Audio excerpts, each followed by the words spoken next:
So I'm bringing my 1947 GM Silversides bus in the shop for some maintenance on it here. We headed out for a trip the other day and ended up with a coolant leak.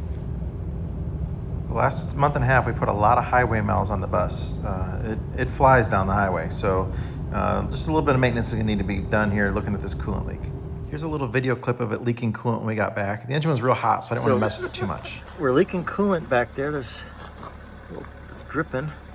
Something on the back side of the motor, and I see steam coming out of here. I don't know if the camera's capturing it. So something in the back.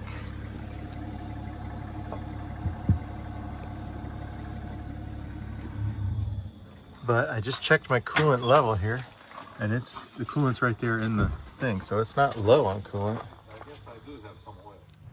Temperature never went above 180, so it didn't overheat or anything. It looks like this hose is wet, and these hose clamps were a little loose on here.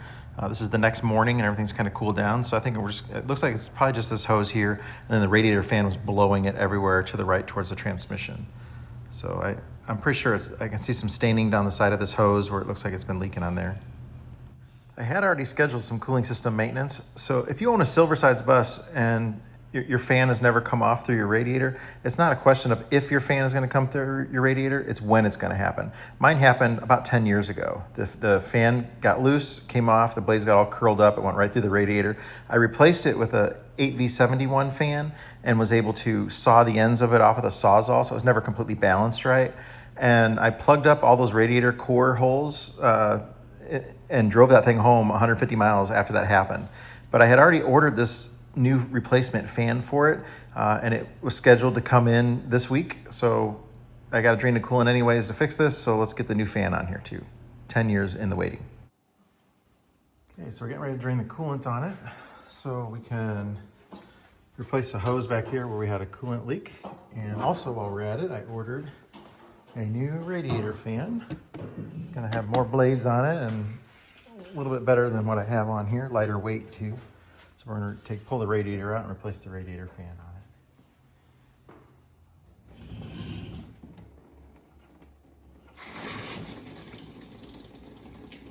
Gotta move this thing this way, son.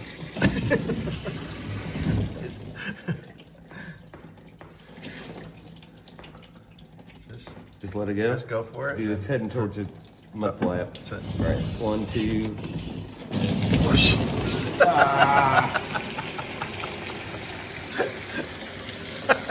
Good morning.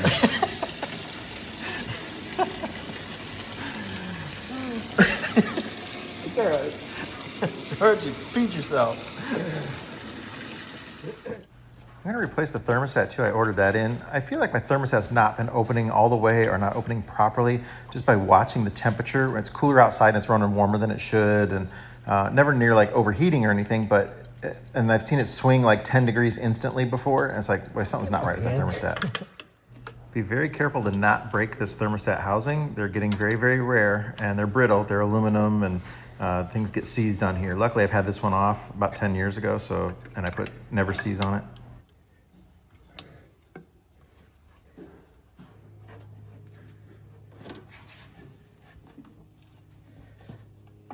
This radiator hose is stiff. It's early in the morning. I think you're funny.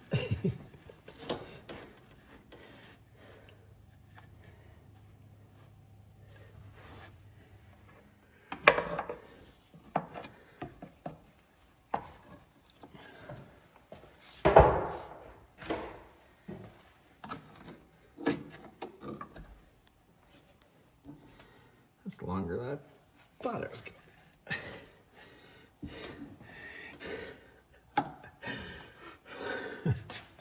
That's what she said. She's like, Keeping my comments to myself.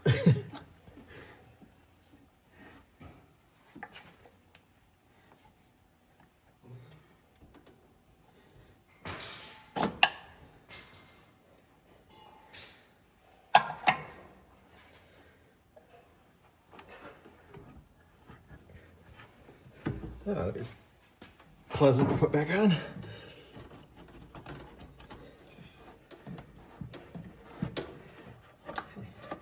Got it.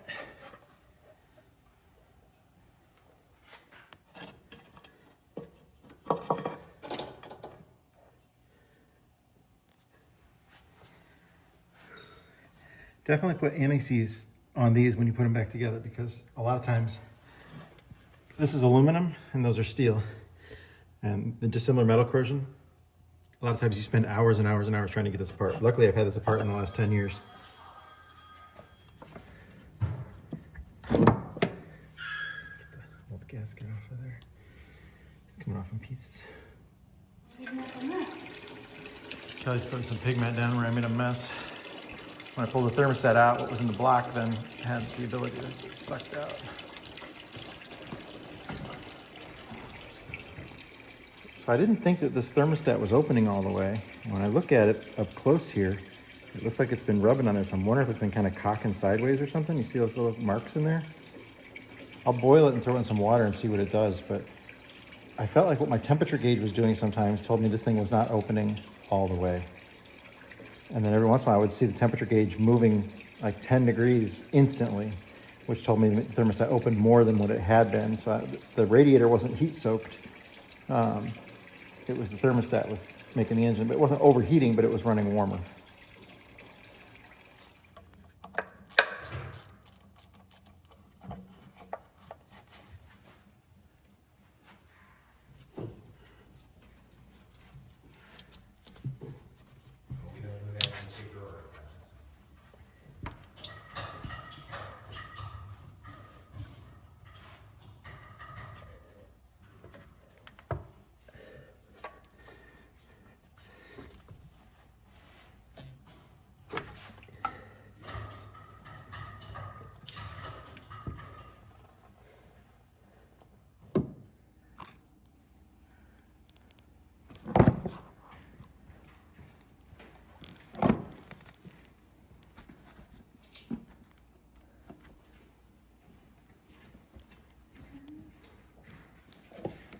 I thought for sure that's where it was leaking from. I mean, that hose doesn't look so healthy, but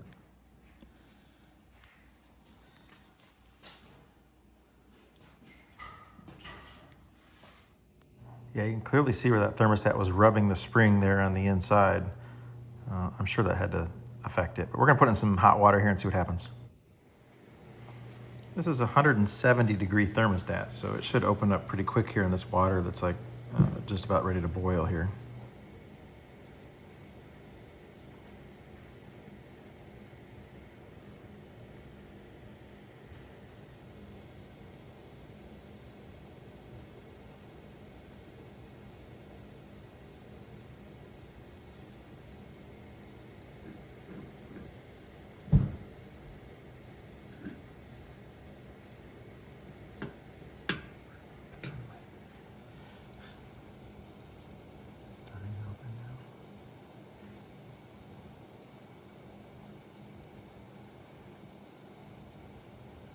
That water is boiling, right? Yeah.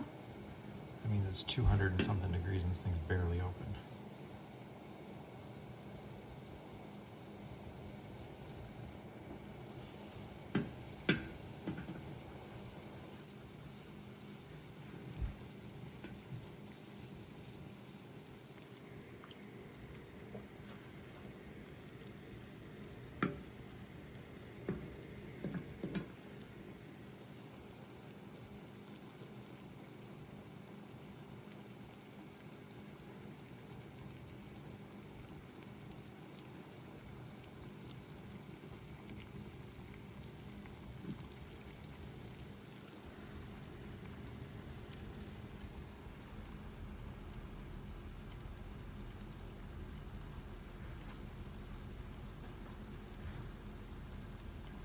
It's off center in there.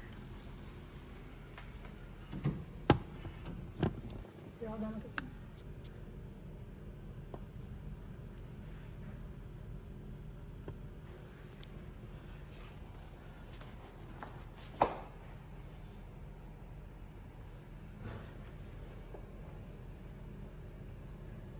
There's a whole bunch of room over there and no room there.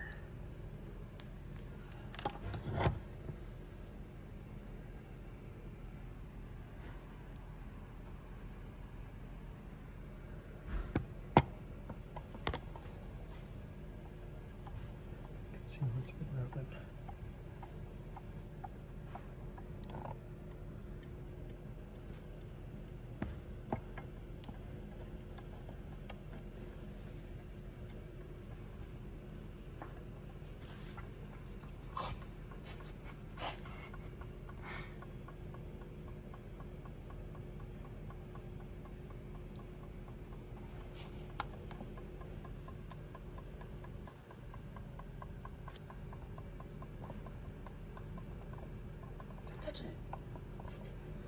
See how it's crooked.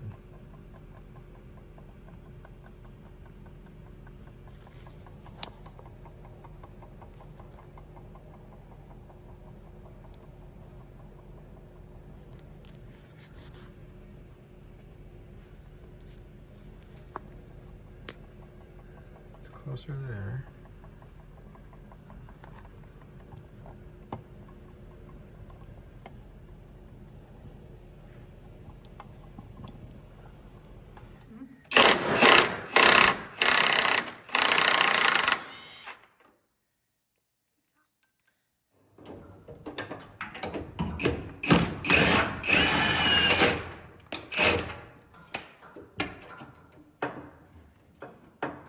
Corner of the radiator. There's like a stud here that it's got to come off of. Okay.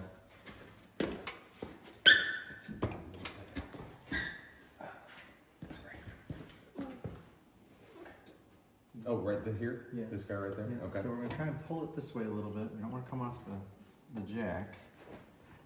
So just tilt the top back. Or it needs to roll with it. I'm clear that stud. Okay. Oh, wait a minute, I can't see the top. You're good. Come down. The radiator can come down then. It'll clear the fan back there. Yeah, Okay. the top is out. You need to be careful though, depending on how far down you come. Come down. I'm just going slow. Yep. Keep going down. I think we got it. Come on down. Oh, I think we're free. Just come down. my hand's really tense, so just watch yourself when you Take your shake. hand out of there, then grab it here instead. Sorry. That's all right. Just let the jack down.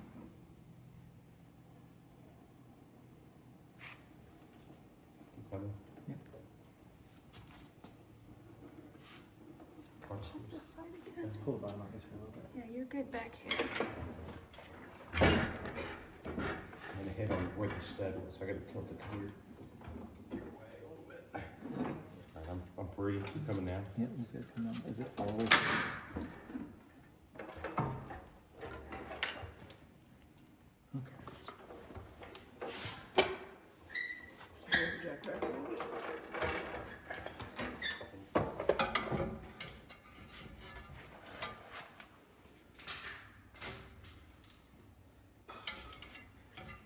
So that fan has 1, 2, 3, 4, 5, 6 blades on it. 7.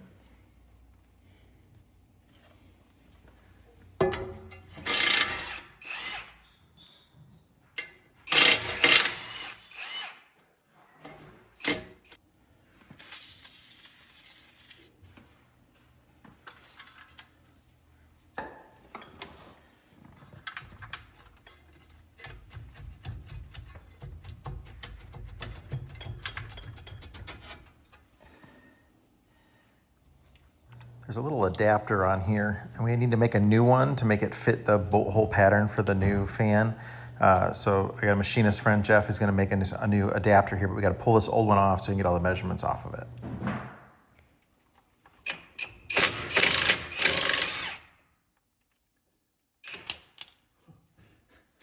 Did you see that? I saw it.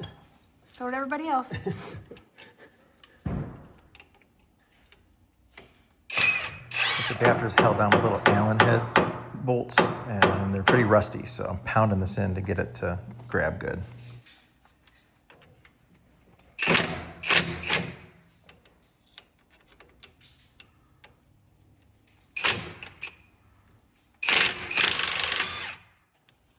One of the Allen heads stripped off, so I'm gonna cut it, the nut on the backside off.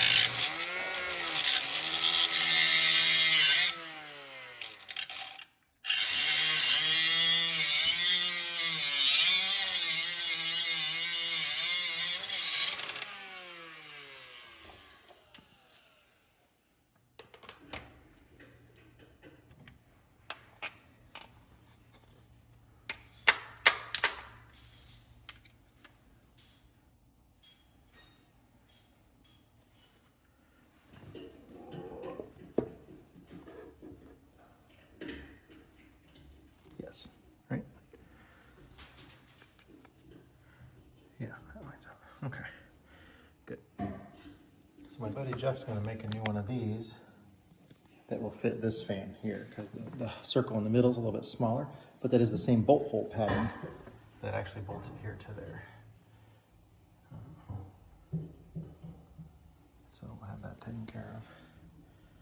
And that fan's gonna be a lot lighter weight and should move about the same amount of air actually. The blades are a little stubbier, but there's one more blade, and the blades are actually longer than what's there too.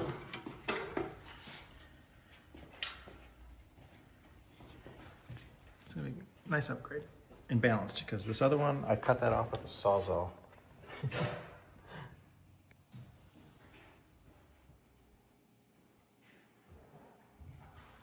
Definitely got a lot of it all taken apart. I got the radiator off.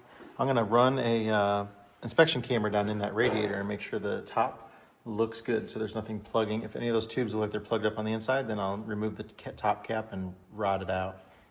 I definitely want to do an inspection while I got it off.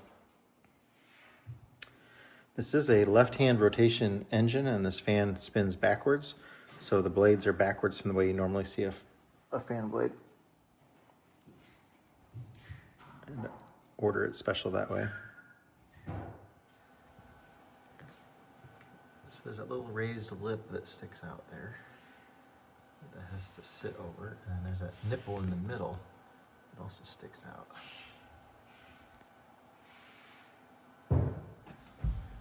I've got this new Depstech inspection camera. It's an endoscope one. We're going to test it out here and stick it down the radiator and see how it does. You can move the end on it. We have another one similar to it. We'll check it out. Wiggle, wiggle. There's George. There's not George. There's George. There's not George. Let's go stick this down the radiator and see what we got. I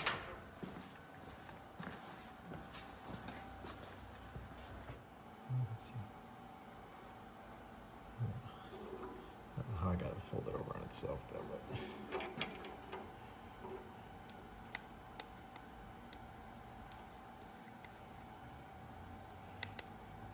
Sticking it down the.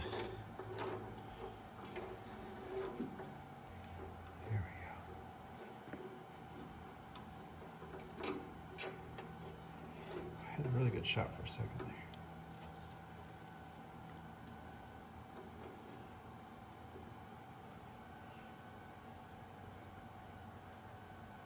Yeah, those were all clear. I thought there might be like gook inside there, but they all look good.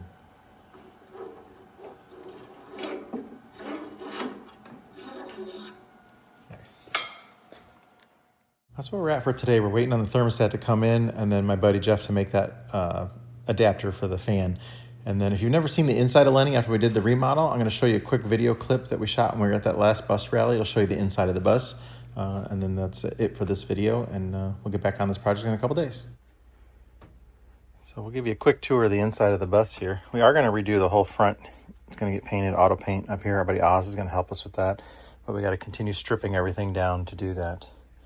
We're going to make new panels because this is like broken plastic type stuff. We're going to make all that new. It's going to get upholstered over there and everything too. And then as you come in, we have the flooring there. It's a laminate flooring, vinyl laminate, so it handles the temperature and humidity differences real well. We do have a natural wood product on the roof. This thing is so curvy and it gets skinnier in the front and the back. We're gonna put a different couch in here at some point, but this is kind of a mid-century modern that we had. We've had it for about 20 years, and it was up in our game room at our old house, and it's just been in storage. So for now that works. This chair is just temporary in here too until we figure out what we're gonna do over there. But it's a nice recliner. We have quite a bit of room there to come up with something. It's very bright and airy and open in here. We don't have any overhead storage or anything like that. Traveling, everything stays put. Everything's attached down. There's Velcro on the bottom of stuff, so it doesn't move. We have some end tables here for setting your drinks on and stuff too. The kitchen area, we do have a stovetop, induction heater, cooktop that we can set up in here and use too. And then we've got the microwave, which is also an air fryer as well. The sink has the cutting board, and there's a colander. There's another attachment that goes in here too, a drying rack that goes across the top. Pulls out, goes in. It has a couple cool features. And if you turn it the other way, you have the rinse the dishes off there. Hot and cold water. We have a water heater switch on the wall that we can turn the water heater's electric on and off if we use it or not. We got extra storage around the corner there. Vacuum cleaner and stuff is back there. Garbage can fits nicely. Doesn't move around during the trip at all. All the drawers have the child latches on them, so they can move just a little bit, but they actually don't open. We might put marine locks on them or some magnetic catches in there as well. But none of them have ever come open or anything on this trip. Stainless steel, small apartment-sized fridge. It's actually attached to the ground. Plus there's wood up on top of it here too that goes to the ceiling, so it literally can't tip forward. If we were in an accident or something, it cannot move. And it's attached to the wall as well. So it's attached to the floor, and it's got that physical break in there. You do have the mini split air conditioner there. And then we also have the airlock that we put on there. It's a little ionizer that gets rid of odors and smells and stuff, and that's a nice little addition. It's not really made for mini splits, but it mounts on there and you don't really notice it, and helps, especially with construction. It really helped to get rid of a lot of the paints and adhesives and that kind of stains and those kinds of smells. But for your RV, it's great for your toilet smells and things like that too. It puts out. You don't want to touch those two little things. You'll get a little zing on it if you do that. And then we've got some reading lights in the front as well, and then the touch lights on the ceiling. We just have a little switch there for them. We're not all the way done. There's still more trim. We haven't done the grout yet on the tile back there. That's a cool little toaster. It's super thin, so it stores away nice. Convenient to use. And plenty of cabinet storage space in the kitchen for us here. Several of the windows open. They're sliders. We blocked off a lot of windows. The windows that weren't sliders, we blocked off and then super insulated. We've also super insulated the walls along the side. They stick out like another 1.5 inches on the bottom. So we got way more insulation. When I put the flooring down, I did an extra inch layer of insulation under the floor. I'm not tall, so I didn't need the headroom in here, and I'd rather have that insulation after living in it for 5 years full time. We knew that we wanted to have that floor insulated more. Sliding pocket door in the bathroom. It has magnetic catches on it with the neodymium magnets. There's one down there and another one up on the wall there. So when it's closed, we get on the road, it stays closed and it doesn't rattle at all. And then we have storage shelves in the bathroom. The bathroom really hadn't changed except for the flooring is one piece of continuous vinyl, and it's raised up along the sides, so you can have like 2 inches of standing water in there, which is nice when you're not level at the campsite. And if you're level, the shower drain works perfect. It's a whole room is a wet room. You can just sit on the edge of the toilet there and just take your shower, or you can stand if you want to. There's plenty of room. Shower head there, sink, just a little bowl sink that we made there. But the whole room is a wet room. Tile wall and tile overhangs the other flooring, so no water damage or anything from that. And then we do have a vent fan in here, and I didn't mention the one out here too. This is one of the Max Airs that's here. It's very convenient and easy to use, and it helps keep things cool. I did design this ceiling as a drop down, this kind of access panel in the middle, and I wanted to make it where it hangs down like 3/4 of an inch, and then put some lighting along the side of it, so it would have side lighting as well. I just haven't got to that yet, but that is the initial plan, or the plan that we're going to do there. But it is so energy efficient in here. Come back to the bedroom. So we have a large queen bed in here, lots of storage under the bed. We made it a little extra high so that our suitcases fit underneath of it. So we got a lot of storage under there for that. And it's a nice homey kind of feel in here. Same thing with the lights up on the ceiling. We got a big storage cabinet in the back right there. And we extra insulated everything along the walls in here. Even the ceiling has more insulation than what we had before. There's foil up there plus spray foam insulation. But and then we have the rooftop air unit back here. That this one's DC powered, so it's super energy efficient. It's only like 500 something watts to run this thing to keep it cool, compared to a regular rooftop air, and it's so quiet you can't even hear it running outside compared to a regular rooftop air, which is very, very loud. But a regular rooftop air, even the inverter type, you're converting DC power to AC power and then back to DC power for the inverter. This one is just run off DC power. So just coming straight from the batteries, there's none of that conversion loss. So that's why it's extra energy efficient. They make them in 12 volt and 24 volt units. We're not sure what we're gonna do in the big area in the bedroom here yet, if we're gonna put a dresser in or what. So we have a big, large open area with nothing yet, but eventually it's gonna have something. We just haven't figured out what we're gonna do yet. We used to have a big dresser in here, but I don't think we're gonna, if we're not living in it full time, we might come up with an office space or just something different back here, but no TV in the bedroom. We did do a TV all the way up front in the bus, hanging there above the driver. And it's not a huge TV, but just enough for you to watch some Bus Grease Monkey videos or something on YouTube. But that would be the interior tour of the bus. And it's still a work in progress, but this was our first camping trip in it. And everything worked like it was supposed to. We'll kind of convene later. We did make some window coverings that go in the windows. We glued these neodymium magnets to the wall, and then we put the window covering in there and then put another magnet on it. It holds it right in place nice and tight. And I think I'm gonna make them like the window covering, the window treatment, the blind type material, like this, hooked to the foil. And then that'll look like a window covering, so it'll look nice and you don't see the foil stuff. So I think we're gonna try something like that maybe at first and see if it works. But the neodymium magnets, they work great.